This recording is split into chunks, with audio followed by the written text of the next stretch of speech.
সামনের মতো পেছনেও ঠিক একই রকমভাবে এখানে ৬টা পার্কিং সেন্সর।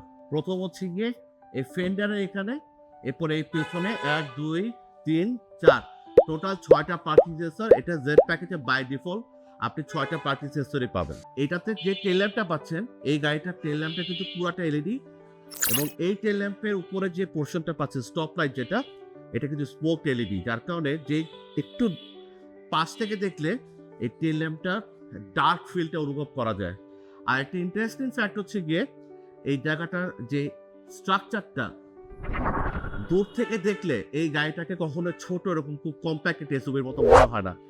এই because of the tell lamp এবং এই যে আপনার টপ মাউন্ট করা যে ব্রেক লাইটটা দেওয়া আছে এখানে, এইগুলোর কারণে কিন্তু গাড়িটা দূর থেকে দেখলে কিন্তু বেশ বড়ই লাগে। বাট এই জিনিসটা ডিজাইনটার কারণে ইয়ারিস ক্রসকে আপনি খুব আলাদাভাবে অন্যান্য কম্প্যাক্ট এসইউভি থেকে এটাকে ডিফারেন্সিয়েট করতে পারবেন। টেল ল্যাম্পের সাথে এখানে আপনি রিভার্স অ্যাটেনশন লাইটটা পেয়ে যাবেন। তো ব্যাকে দিলে আপনার এই লাইটটা জ্বলবে। এই অ্যাকোয়াতেও টেল ল্যাম্পের এখানে কোনো রিভার্স লাইটটা নাই। এই জায়গাটা রিভার্স লাইট দেয়া আছে। তো এগুলো এখন নতুন ডিজাইন আসতেছে।